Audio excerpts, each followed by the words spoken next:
Terima kasih Anda masih bersama kami dalam Surat Suara Rakyat. Sila keempat Pancasila menyebutkan terdapat hikmat kebijaksanaan dalam permusyawaratan perwakilan. Di Banyumas, pada Pilkada 2024 ini hanya ada satu pasang calon yang didukung hampir semua partai di DPRD Kabupaten Banyumas melawan kolom kosong. Masihkah ada ruang bagi kontrol publik di antara hegemoni eksekutif legislatif nantinya? Kita simak wacana-wacana dalam perbincangan Sigit Rudianto dan aktivis Gerakan Kolom Kosong di Banyumas. Silakan Sigit.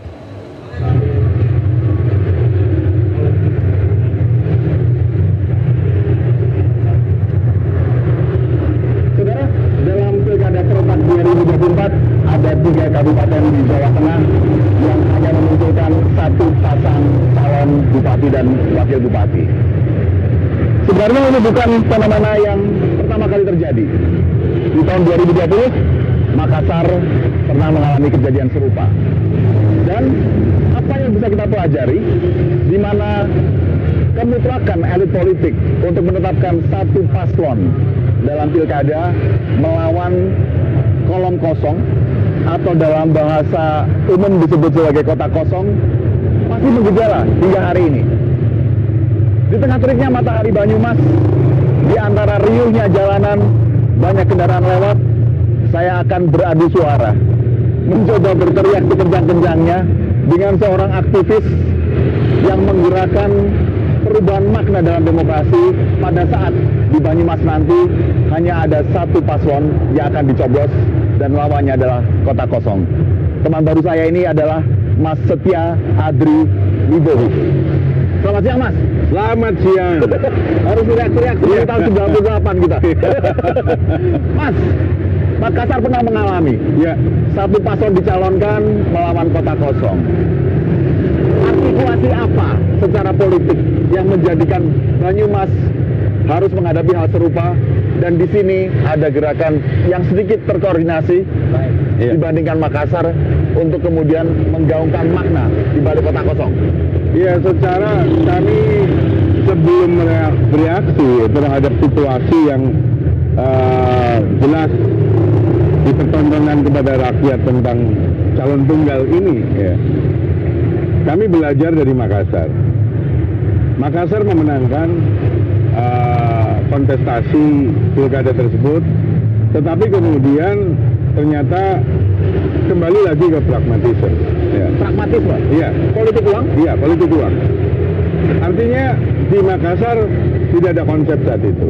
Nah, dari belajar dengan keberhasilan Makassar, tetapi kemudian tidak merubah sama sekali iklim demokrasi yang ada, kami akhirnya membuat konsep, yaitu mengembalikan kedaulatan rakyat untuk dari rakyat, oleh rakyat, dan untuk rakyat. Dalam artian, ketika kota kosong atau kolom kosong menang suaranya, kami akan memerintahkan partai politik, di mana partai politik secara harfiah adalah milik rakyat, untuk tanpa mahar. Tanpa mahar di dalam memberikan rekomendasi dalam kontestasi yang diberikan tenggang waktu maksimal 1 tahun di tahun 2025. Nah, para kontestan nanti silakan, tidak perlu memberikan atau membeli suara rakyat. Uang mahar? Jangan. Mau uang apapun namanya, yang biasa sering dilakukan oleh para petualang-petualang politik. 50.000, 150.000 diberikan kepada rakyat untuk memilih, yang itu kalau dihitung dalam 5 tahun berapa sen rupiah yang didapatkan. Ini merusak demokrasi. Bagaimana mungkin kita akan bicara tentang martabat demokrasi, bicara tentang Pancasila, kalau cara-cara dan praktik di lapangan seperti itu. Nah, ini momentum. Kami bersyukur sebagai rakyat Banyumas diberikan kesempatan oleh sang penguasa alam untuk memperjuangkan ini, karena ini momentum yang sangat luar biasa dan akan berdampak secara nasional. Jika kita berbicara pada hal duniawi, fiskal moneter, pilkada ini kan nggak murah. Betul. Tidak rugi jika nanti kemudian tidak ada bupati dan wali kota definitif, walaupun puasanya setahun. Ya, obrolan-obrolan itu sering ya. Bagaimana timbul kerugian tentang hal itu? Ketika bicara kerugian yang akan ditanggung ketika yang dimenangkan adalah para oportunis dengan praktik-praktiknya, dan di sekelilingnya adalah oligark yang siap mencaplok nih proyek-proyek milik pemerintah. Ya. Ini lebih bahaya. Apakah itu terjadi di Banyumas selama ini? Bisa dilihat, Dibuktikan? bisa dibuktikan. Siapa terafiliasi kepada siapa yang mendapatkan pekerjaan-pekerjaan, bisa dicek. Itu. Nah, ini membahayakan bagi iklim demokrasi. Jika kemudian sudah ada perbincangan di Senayan tentang skenario kemungkinan potong-potong akan lebih banyak, apakah itu sudah bisa menjadi payung hukum? Ya, itu yang tadi pertama Anda sebutkan. Di 2005 akan ada pemilihan lagi. Secara tentunya kita rakyat Banyumas dan rakyat Republik ini tidak akan membiarkan demokrasi ini menjadi ladang, menjadi ruang ya, yang seakan-akan mereka itu melihat atau seakan-akan mereka itu peduli terhadap rakyat Indonesia, terhadap rakyat Banyumas. Tetapi sesungguhnya tidak seperti itu. Kami akan melawan itu. Kami akan menyampaikan ya kepada pimpinan-pimpinan untuk segera membuat sebuah regulasi terkait kontestasi di tahun 2025 sehingga segala sesuatunya legal, sah, anggaran dikucurkan legal, sah. Sorry Mas, tapi sebelum terlalu jauh, Ya, probabilitas tentang fenomena itu berapa persen? Berapa besar sih? saya tidak akan menyampaikan entitas, ya, entitas siapa, gitu. Tetapi terkonfirmasi itu 60%. Sementara target kami adalah 65%. Tinggal menaikkan saja ini 5%. Gitu. Apakah ada masalah pribadi dengan paslon? Oh tidak, sama sekali. Hubungan saya baik dengan paslon itu, baik Mas Adewo maupun Mbak Lintarti. Hubungan kami baik. Cuma ini dalam situasi dan keadaan yang kami harus berhadapan-hadapan. Itu. Misalnya, kemutlatan elit politik dan perjuangan tim kampanye membuahkan hasil berkebalikan dengan yang diyakini oleh Mas Bowo. Iya. Apakah ruang kritis bisa terpelihara? Itu sangat terbuka. Misalnya, maaf, mereka menang gitu? Ya, Koalisi Rakyat Banyumas kemudian akan menjadi legislator jalanan, mengawasi mereka, hulu hilir. Dan ketika kemudian ada temuan, kita orenkan mereka. Gak malu Mas? Kenapa? Mau mengorenkan pemimpinan gak malu? Sebagai bentuk konsekuensi. Nah, yang malu kan justru mereka ini. Iya, malu. Jadi sumber utamanya adalah adanya politik uang. Ya, itu Dalam pencalonan ini mengkhianati demokrasi. jelas itu.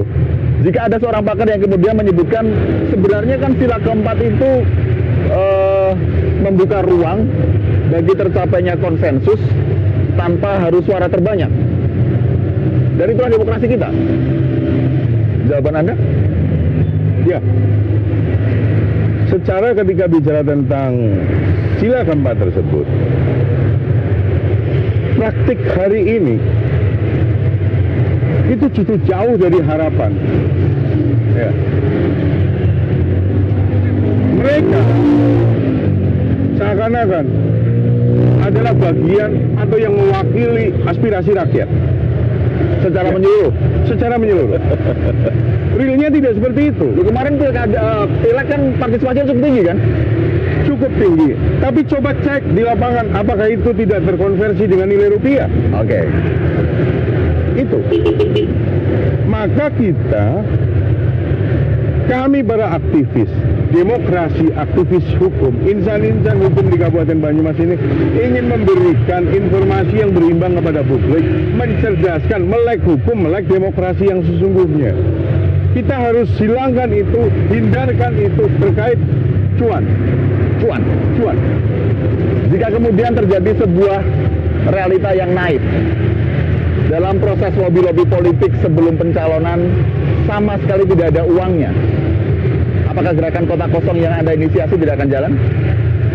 Hari ini realitasnya, hari ini realitasnya, ini luar biasa. Ya. Kita bisa bertarung dan bisa bertaruh, gitu. Bahwa masyarakat lebih cenderung kepada kota kosong yang tanpa ragat, tetap semangat, ya.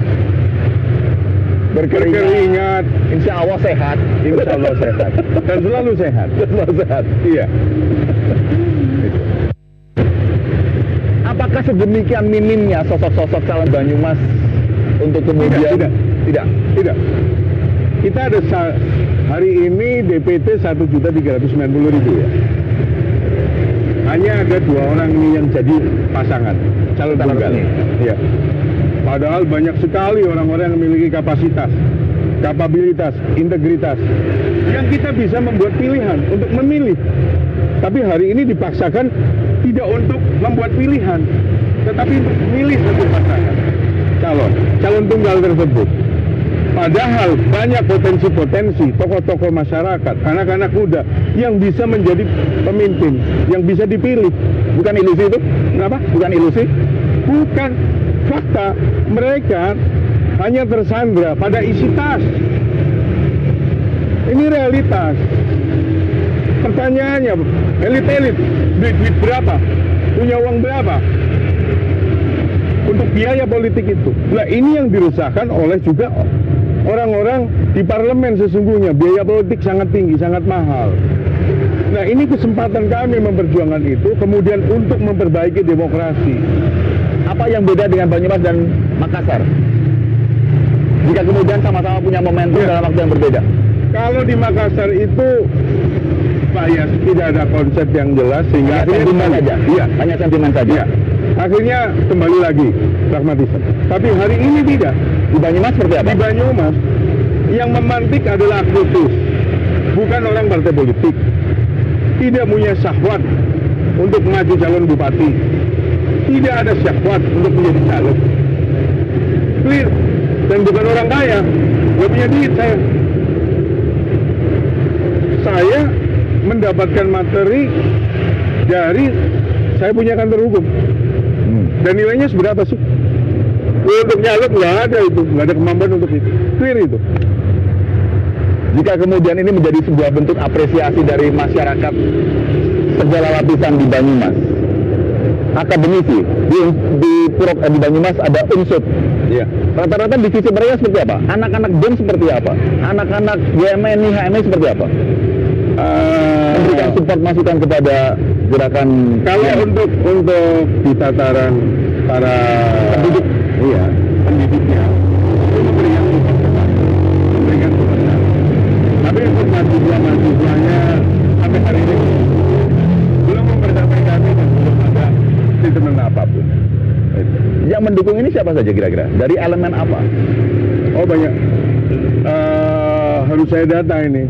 Elemen-elemen apa saja? Kira-kira lah. Yang LSM? jelas. Kenapa? NGOs? LSM. Kalau elit-elit nih ya, elit-elit. LSM ormas elit-elitnya pasti ke sebelah. Elit-elitnya ke sebelah.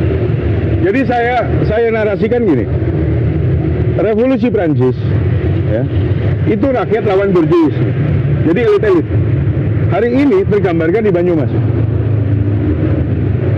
Rakyat lawan elit-elit, elit partai politik, elit ormas, elit LSM, elit mungkin organisasi kemahasiswaan, pokoknya semua elit ada di sana. Ini lawan rakyat. Itu yang tergambarkan. Analogi yang diperbandingkan. Ya. Tetapi menjadi seorang calon bupati atau wakil bupati kan bukan sebuah proses yang panjang. Betul. Betul. Bukan juga melulu uang. Betul?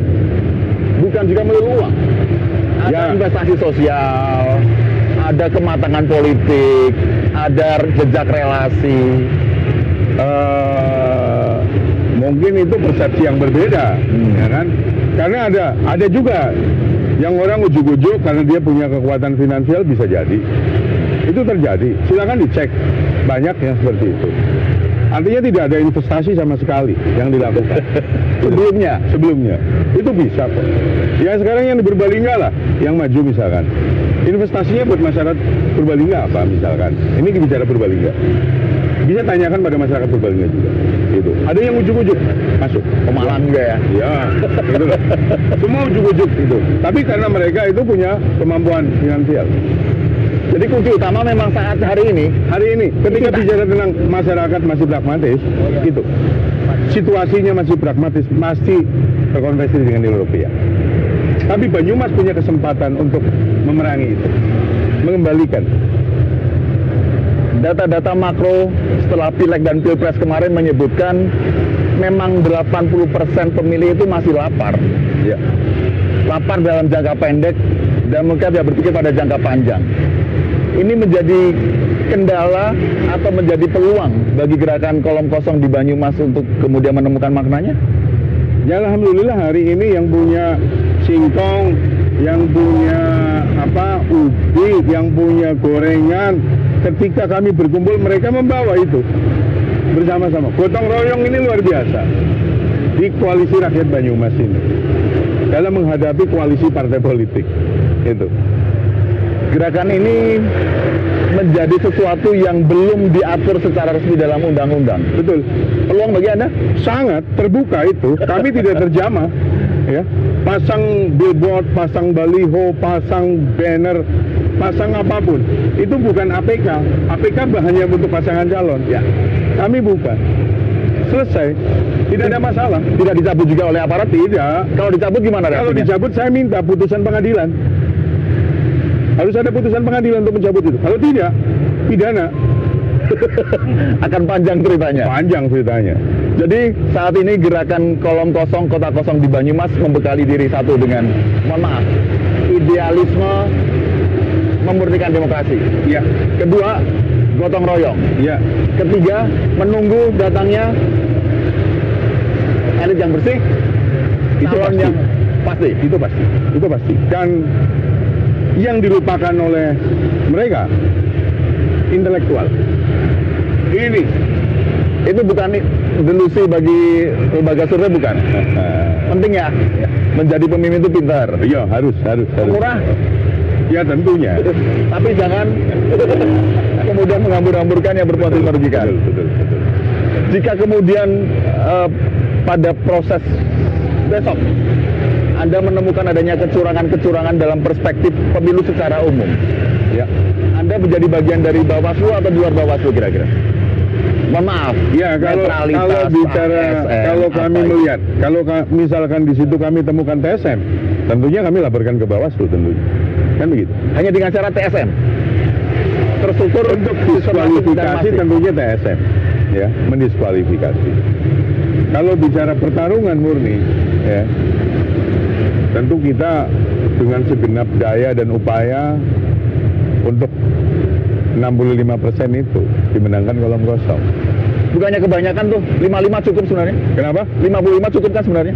Wong 50% saja kita cukup kok. Kenapa ngoyo temen, Mas? Kenapa? Kenapa ngoyo temen ke angka 65? Untuk memperbaiki demokrasi di Kabupaten Banyumas yang akan berdampak secara nasional. Itu, makanya kami harus berupaya. Ini kesempatan yang diberikan oleh Tuhan Yang Maha Esa. Jangan sia-siakan itu, tidak akan ada lagi kesempatan itu. Jika cuma DBT, beda-beda tipis, Ya. belum menang ya? Terakhir, Mas, apa yang kemudian akan disinkronkan dengan kabupaten yang mirip Brebes dan Sukoharjo? Setengah menit. Alhamdulillah, Brebes sudah belajar ke Banyumas.